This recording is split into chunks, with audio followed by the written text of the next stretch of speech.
palangga mga ka-OFW natin sa amang sulok kayo ng mundo. Naroroon, sana ay nasa mabuti kayong kalagayan. Welcome kayo sa aking munting tahanan. Kamusta kayo?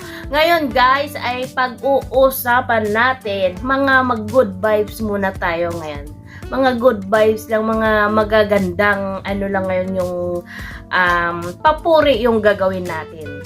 Kasi nga dito nga sa kasi hindi ko lang talaga mapigilan na magbigay ng reaction doon sa bahay ni Kuya Raimundo na malapit nang matapos at ang ganda ng kulay ng pintura ng bahay ni Kuya Raimundo. Kaya good job kay Rampage Channel PH kasi nga siya talaga yung nag-aasikaso. Siya talaga yung nangunguna talaga na sa paggawa ng bahay ni Kuya Raimundo. Umpisa pa lang nagsimula siya sa kunting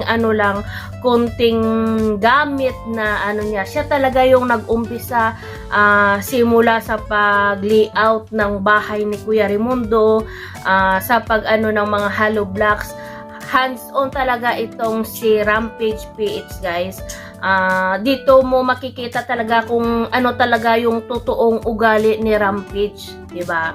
Marami nga ang nagagalit o maraming dito kay Rampage, pero hindi nyo alam kung gaano kasipag at napakamatulungin ni Rampage. Doon nga masasabi mo nga sa sobrang liit na tao na yan, hindi siya naman, 'di ba? Ang liit na klase ng tao pero napaka-malakas at malaki yung puso niya. At handang tumulong kahit sa lahat naman sa mga vlogs niya ay makikita mo talaga na pinupuntahan niya yung mga iba't ibang tao o malayo din ng mga lugar na mga tinutulungan niya hanggat sa kaya niya na makatulong sa mga taong nangangailangan. Kaya dito guys, makikita nyo kung ano talaga klaseng tao itong si Rampage.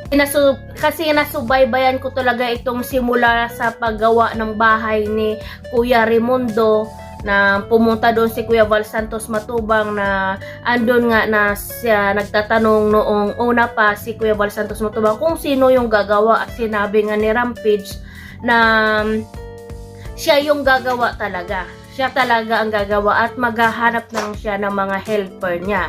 Ito yung kauna-unahang challenge sa buhay ni Rampage Channel PH na nagiging successful dahil na rin sa tulong ng ibang mga tao, mga sponsors na nagmamahal at sumusuporta at naniniwala sa kakayahan ni Rampage. Kaya mabuhay ka Rampage, kasi nga hindi mo talaga pinakawalan itong si Kuya Raimundo na magkaroon ng bahay, at napakaganda ng resulta ng ginawang bahay napakaganda ng bahay na ngayon ni Kuya Raimundo. Ito guys, papakita ko lang sa inyo kung ano nga ba talaga yung ang ginawa ni Rampage sa bahay ni Kuya Raimundo. Kasi nga nakamotor lang nga silang dalawa, at saka ang layo ng binabiyahe nila at sobrang init. Dito nga pagkatapos nga mga musta doon kay Lola Damiana, mabigay yung pagkain, didiretso na siya doon sa bahay na pinapagawa ni Kuya Raimundo. Doon makikita mo talaga na kung paano kasi pag itong si Rampage, ayun na nga siya, nagagawa siya ng gate nga sa bakod ni Lola Damiana. Doon din makikita mo nga din siya, nag-finishing nga siya doon, nagta-tiles, gumagawa din siya na siya rin yung naglagay ng tiles doon sa lababo. Oh, 'di ba? Sobrang maraming tao ang napabilib ni Rampage dito, guys, kasi nga hindi talaga siya yung klaseng tao na inaasa lang sa iba yung kanyang project, kasi nga ito yung unang challenge niya sa buhay niya. Kaya makikita mo talaga na pursigido nga ito siya na matapos yung ang project niya o yung challenge niya sa buhay niya. napaka-successful nga naman ng kinalabasan kasi malapit na ngang matapos ito, at congrats na rin kay Kuya Raimundo kasi ngayon masasabi ko na maganda na yung bahay mo, hindi katulad noon, 'di ba? At maraming salamat din sa mga sponsors na walang sawang tumutulong dito kay Kuya Raimundo para mapaayos yung bahay. Yan, makikita mo nyo naman kung gaano kaganda yung bahay na pinapagawa para kay Kuya Raimundo. Ayan, 'di ba? Maganda yung bintana niya, yung pintuan, sabi nga ni Rampage, yayamanin. At dito nga makikita natin na may mga gamit na binili itong si Rampage para doon sa bahay ni Kuya Raimundo. Meron na silang kalan, may mga pinggan, at meron na nga silang nagluluto na nga sila doon. Meron din na lang silang doon, Durabox para sa mga gamit. Linoleum na lang muna yung nilagay nila sa kwarto para matulugan na nila yung bahay doon. At napakaganda kasi napakalawak, at lalong-lalo na yung pintura ang ganda. Napakasulid na paggawa ng bahay.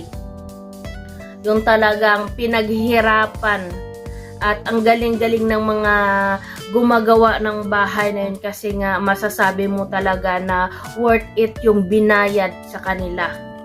Doon nga sa nagkabit ng bintana nga ay nakamura nga sila, siguro nakasave sila kasi nga sinabi doon sa sa vlog nung nakaraan ni Ramis na nagpasalamat ka doon siya sa may-ari ng mga pintuan at saka ng mga bintana, kasi nga napakaganda ng paggawa at nakamura sila siguro doon, kaya yun ang ginawa. Tapos yung mga may bintana rin yung CR nila, ang ganda. Ang pintuan ng CR nila, ang ganda rin. Tapos yung lababo nila, ang ganda kasi naka-tiles din siya. As in, ang ganda ng pagkagawa, kasi nga talaga itong si Rampage, siya talaga yung nag-isip kung paano gagawin yung bahay ni Kuya Raimundo. Sabi niya nga, 'di ba, pangyayamanin yung bahay ni Kuya Raimundo. At ngayon nga guys, kahit sa labas pa lang, makikita natin na kahit nasa labas pa lang sobrang ganda na, lalong-lalong na sa kulay, perfect talaga doon sa bahay ni Kuya Raimundo. Yung bubong, lahat yung mga ng bahay gamit ng bahay ni Kuya Raimundo, yung mga materials parang hindi tinipid sa gamit, 'di ba? Kasi nga marami ding sponsors na nag-ambag-ambag at tumulong para lang mapaayos at mapatapos yung bahay ni Kuya Raimundo. Kaya alam ko na masaya na yan si Kuya Raimundo at saka pamilya niya, kasi makakatulog na sila na mahimbing, hindi katulad noon na yung bahay nila maliit lang. Ngayon kahit marami sila, maganda na yung magiging tulog nila sa araw-araw na lahat, kasi nga stable na nga yung nila doon, yung buhay nila doon, lalong-lalo sa bahay nila.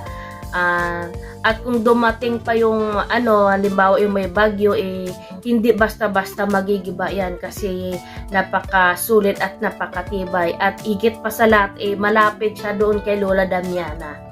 Mababantayan niya lagi si Lola Damiana, at makikita niya talaga at maalagaan niya ng mabuti itong si Lola Damiana, kasi nga andun na siya, malapit lang kay Lola Damiana.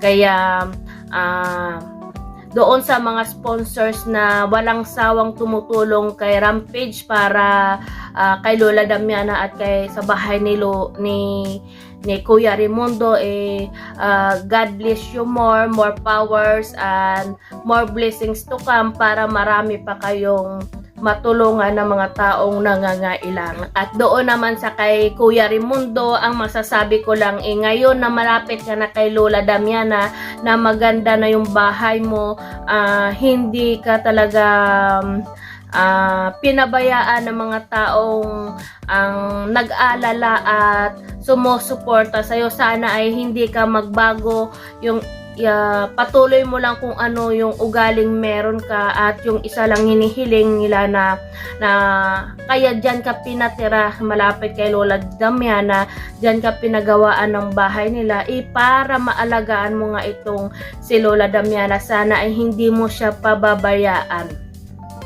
Kasi yan naman talaga yung rason kung bakit dyan ka pinatayuan ng bahay. Para nga makatulong o maalagaan mo itong si Lola Damiana, pakainin mo siya ng maayos, bantayan mo itong si Lola Damiana na sana huwag nang pumunta sa bayan kasi nga napakadelikado, kasi nga itong si Lola Damiana matanda na at yung katawan niya medyo mahina na, 'di ba? Mas maganda na yung nag-iingat kayo kasi nga hindi natin alam kung anong mangyayari kay Lola Damiana, lalo na nag-iisa lang siya sa paglalakad niya, at lalong-lalo na ngayon na sobrang init na panahon ngayon at minsan ay umuulan pa. Kaya mas maganda na meron talagang nagbabantay dito kay Lola Damiana. Kung pwede lang, umaari lang sana 24 hours kasi minsan hindi nyo na malalaman lumabas na bala o naglalayas na itong si Lola Damiana. Kaya good job sa inyo, Rampage Channel PH, Kuya Raimundo, congrats kasi malapit na matapos yung bahay mo. At sa uulitin nyo sa mga sponsors, maraming salamat sa mga tulong at walang sawang tulong na binigay nyo sa kanila. God bless us all.